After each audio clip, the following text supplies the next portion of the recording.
Hi everyone, welcome to another Learn, Grow, Invest video.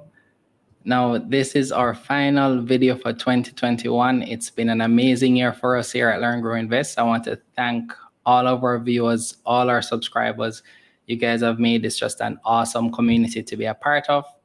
So today, as you see probably from the title of the video, we're going to be talking about the Spur IPO, which was reported today at 12 p.m. to be oversubscribed. Right? So we're going to talk about what that means and what are some of the things that you can expect over the next couple of days based on what the prospectus would have said. So, let's just jump right into it.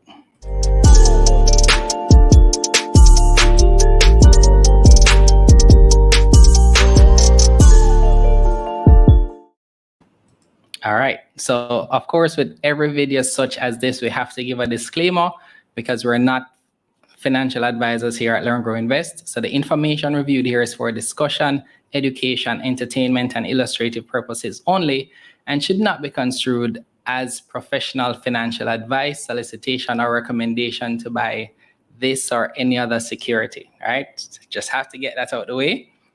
So we saw this today, right? If you follow either GK, Sagicor, Spur themselves, you'd have seen this announced, or you might have gotten it through Jam StockX, I believe.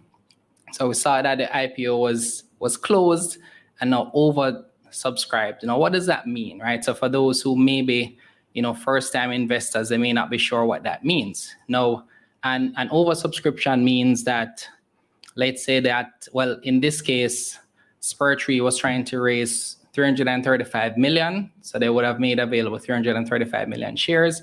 It means that, so for it to be closed, it means that all the shares would have been requested in terms of what was available in the offer. And when it says oversubscribed, it means that it's going to be more than the amount that they were going for. So now to the tune of which it was oversubscribed, those details have not been released yet. I've heard some figures out there, but it's at this point just speculation because there hasn't been an official release as yet. So we're gonna talk about some scenarios though based on some of the numbers I've been hearing. So we'll talk about that. But tell me in the comments below right now, what do you think the allocation is going to be? Right? I've seen some persons say, well, 20%, 30%. Let me know what you think it's going to be. Tell me in the comments below if you're watching this on the replay. But guys who are here now, tell us in the chat, what do you think? All right. So let's go back to the offer for a sec. So we're going to recap the offer. Now we covered this IPO in full detail a week ago. So I'll link that video in the description so you can check that out. If you haven't read the prospectus, we went through it in full, so please do that. And so let's see what the offer had said, right? So they were trying to raise 335 million. As I said, as at this point, we're sure that they would have gotten at least this in terms of minimum amount requested. So let's just assume that as it stands right now, they've gotten all of this, right? Now, the allocations that in terms of how the shares were to be split, now 177 million was for the public, 108 million for GK, 40 million for key strategic partners. And when they did the press release, the investor briefing, I believe it was Wednesday morning, they spoke about this section here for the key strategic partners. Those are the farmers, the persons that they work with that they wanted to make a certain amount of shares available to them. And then they have the Spur staff, which one of the questions that were asked as well is have they been, sharing information to let their staff know that these shares are available. Now, I'm going to assume here that all of the shares that were made available to GK are going to be fully used by GK, right? It only makes sense.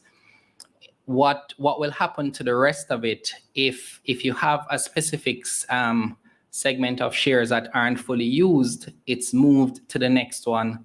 And if it's not used there, then it will move over to the general public, right? That's what the prospectus would have said.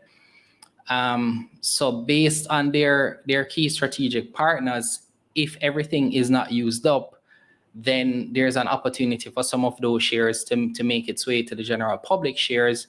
But I mean, we don't know. 40 million is a very small amount, so we don't know, right?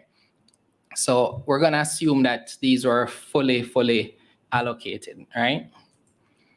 So based on everything that would have read in the prospectus, I wanted to highlight some of these things. We're gonna go through the section 6 of the prospectus in a second, but I wanted to just pull this out and speak about this for a little bit. So, you know, some persons were asking, some persons who would have applied wanted to know when they're gonna get their refund. You know, some persons may want to know, they haven't seen or heard anything after they've made their application. What's up? They don't know. So first thing, if you have applied and you didn't receive any errors, I think it's safe to assume that your application went in. I mean, especially if everything has gone, I mean, there were no errors or anything like that. But the only real way to know is, I guess, in a couple of days, maybe you can reach out to your broker, find out from them and see, right? But here are some key dates that you need to be made aware of. Now, it was opened on December 29th. It closed at 12 p.m. today, which is December 31st.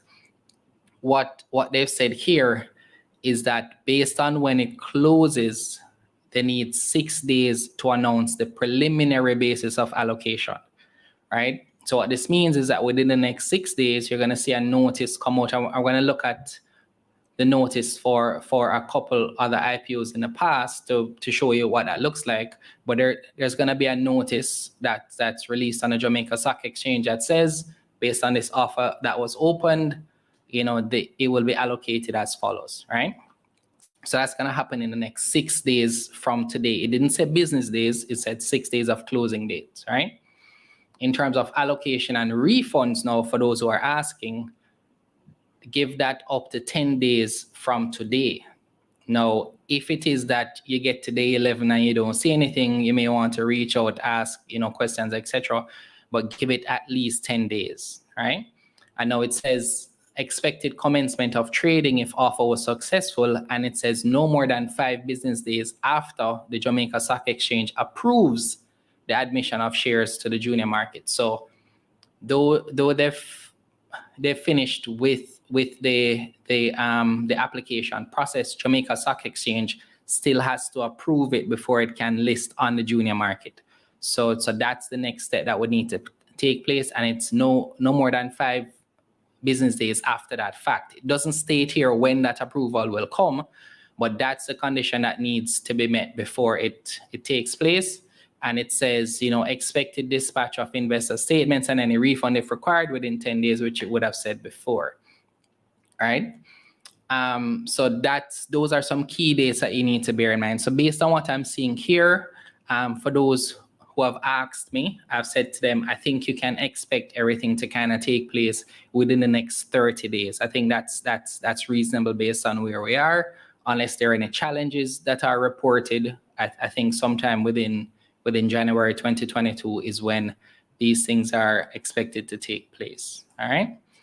So I'm just going to recap for those who would not have seen the prospectus review, you know, how they were intending to use the money.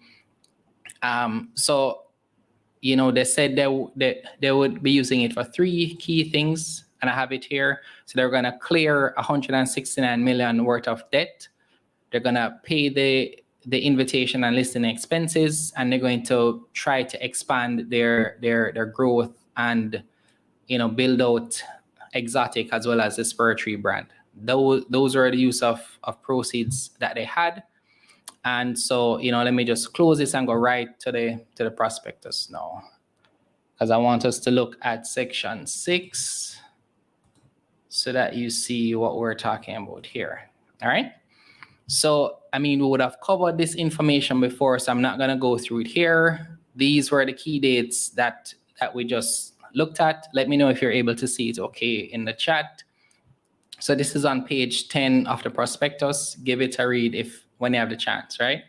So this confirms what I would have said. So for those who are like, why did it close so early? What happened there?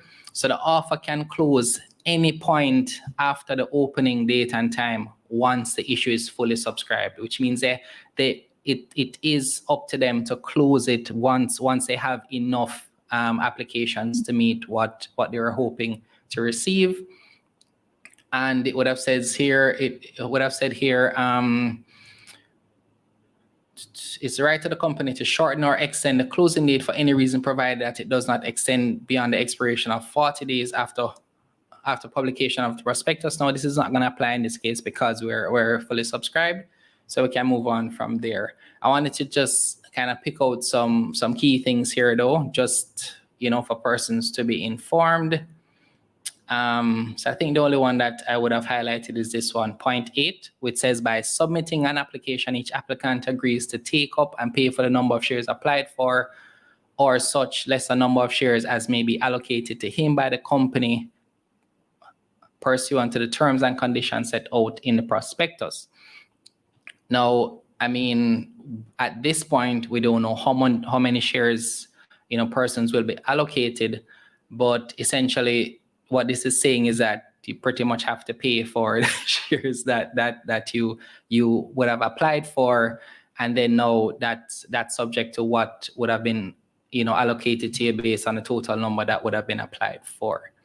All right, and then I wanted to highlight point 10, which says, for the purposes of paragraph 8 above, that same one that I was just speaking about, the directors of Spur in their sole discretion may accept or reject any application in whole or part without giving any reason, and neither the company nor the director shall be liable to any applicant or any other person for doing so, and allocate shares to applicants on a basis to be determined by it in its sole discretion. Essentially, I interpret this to say your application may be accepted or rejected for any reason, and you can't do anything about it, right? So just bear that in mind. And finally, it says here, if shares are admitted to trade on the junior market, then successful applicants will be allocated shares for credit to their account in the JSCD specified. So if you have multiple accounts, it's going to be the one that you listed on your application. All right. And then, it will be posted sometime after the closing date.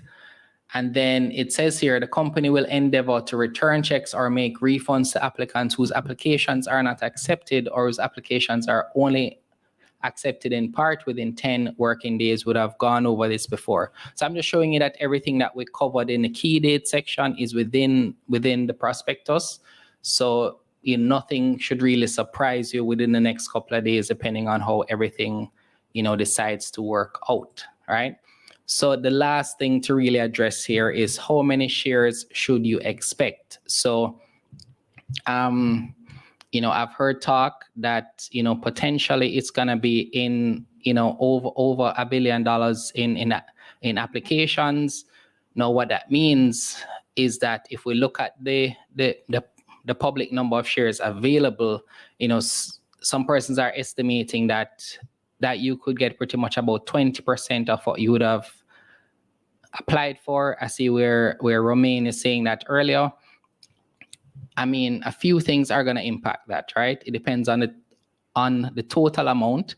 So if it's not 1 billion but 1.5, that's going to impact that number. If it's 1.2, that's going to impact that number, etc. So that overall amount needs to be determined. The next point is we didn't see anything that spoke to any upsizing, or it like other IPOs in the past. I may say, well, it's a certain amount. If it's oversubscribed, then we may upsize the X amount. They didn't really say that. Now, I'd be surprised if they do that, because they seem to have, wanted to be sure it's 20% of the company being made available. We don't know if that will change. That's a possibility, but it doesn't seem like a high one. And then it really depends on the third thing now, as I said, how the other pools would have been subscribed. So if all of them are fully subscribed, and then we look at the total amount, then you can know what to expect, based on that. So those are the three things I think about. There is a concern by some persons that they may not get the full amount, or their funds will be tied up and stuff like that. Refer to the key dates. As I said, give it 10 days. Wait for any refunds or anything like that. If you don't know about your application, then you may just want to speak to an agent, find out if they received it, but you may want to give them a couple of days to work those things out. All right, so I wanted us to look at two bases of applications, before we wrap up, basis of allocations before we wrap up this video. So we're gonna look at the one for, now the two companies that we're gonna look at does not quite fit the exact number of shares, but I thought it would be interesting to just look at them, and so since we may see something similar in terms of that allocation soon. So this is the basis of allotment for Caribbean assurance brokers, right? This would have been sometime last year, right? So in this case, based on, I think they were trying to raise, if I'm not mistaken, about 50 million. Somebody can confirm for me in the chat. But they got subs. So all the first three pools got 100%, and then the Mayberry Client Reserve pool got the first 1,000 units, and then they got after that 1.6%, right? Then the general public got the first 1,000 units that were applied for, and then 1.4% after that. Now, this is a really small allocation, right? We don't know if it's going to be this small, but I mean, again, small amount of capital being requested, high oversubscription, could potentially be some figures like this, right? So this is the first one, right? So remember, I'm not saying that is the case, but I'm saying, I'm just looking at the ones in the past. This now was for the lab. So this one, they got the first 10,000 units that they would have applied for. That's the general public, and I'm focused on the general public because, as I said, my assumption is, all the other pools will be reserved. I don't know, what those numbers are at this point, so we'll see.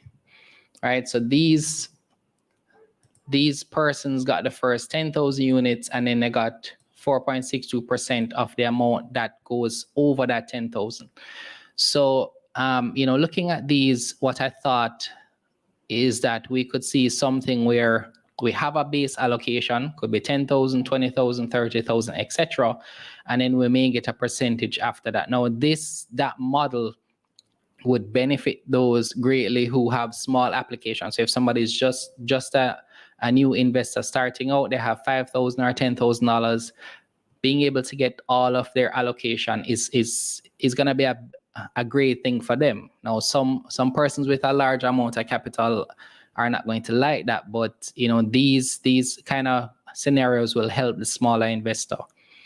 So, my thought is that we can expect something similar. They may have a set amount, right? So we saw for Caribbean assurance brokers, everybody got at least 1,000. Now, I hope it's not that small, but it is going to be a relatively small amount, and then we're going to get a percentage after that. So that's kind of what I'm expecting.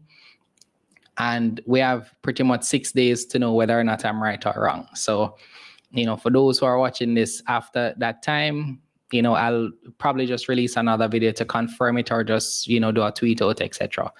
So I thought this video would help those who had questions about the offer, didn't know what oversubscribe mean, didn't know what to expect. So, I wanted to just kind of go through that, help those who weren't familiar with the process. If you have any questions, join us in our Telegram group. We talk about this kind of thing every day. So the link is in the About section of our YouTube channel, you'll see a link tree with all of our links that you can connect with us. Join us on Telegram. We talk about this stuff every day. Since this is the very last video for 2021, I want to wish everybody all the best for the new year.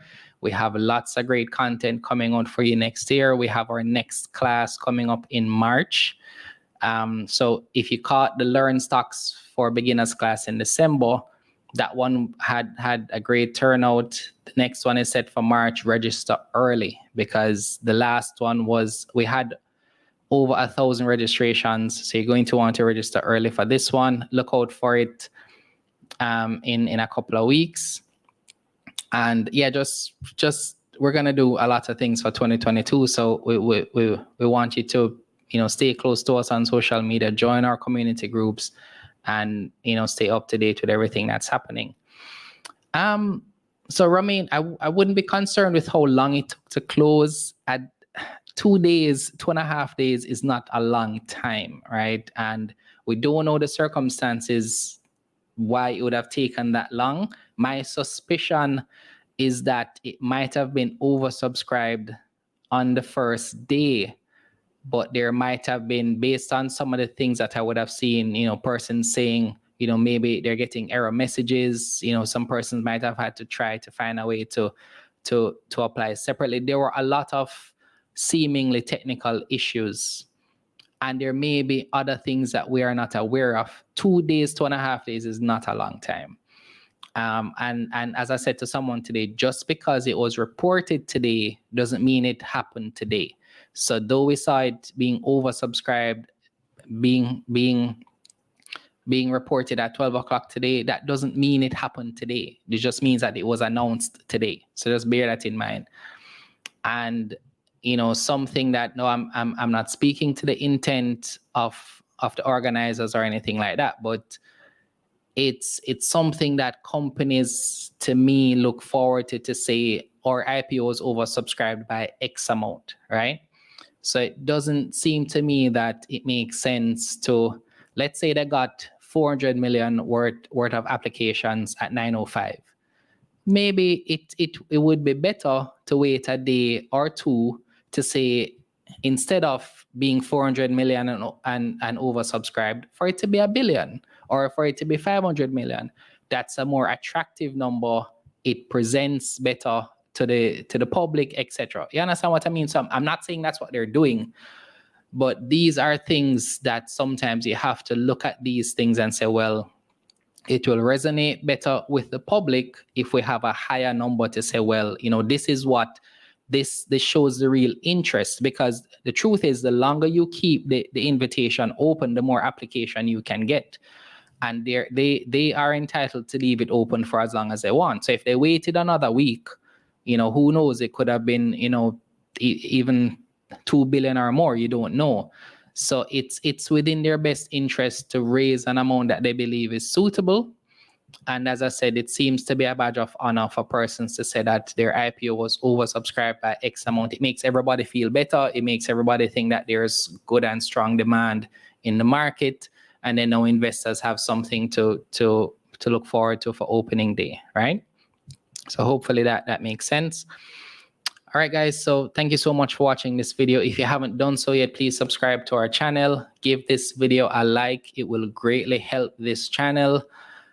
So yeah, I just wanted to share this, right before we ended the year. Thank you guys so much again for a great 2021. I really appreciate, all of you for taking the time to be here. And yeah, look out for us next Wednesday. We're going to have a stocks to watch for 2022 video. You don't want to miss that one. We're going to share all of our stock picks for the entire year.